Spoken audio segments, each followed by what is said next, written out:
इंतहा पसंद मोदी के मुंह पर तमाचा। अमरीकी सदर डोनाल्ड ट्रंप ने 29वीं मरतबा पाक भारत जंग रुकवाने का क्रेडिट ले लिया।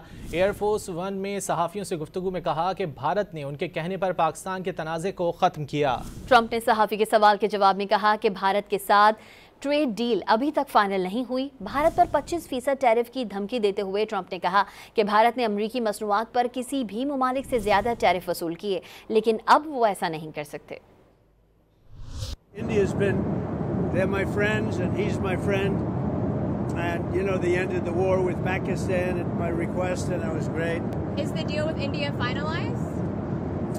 No, it's not. Okay, so what rate are you expecting? Well, we're going to see.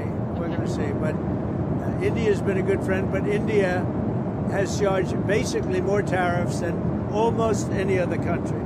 You know that, right? Over the years. But now I'm in charge, and you just can't do that.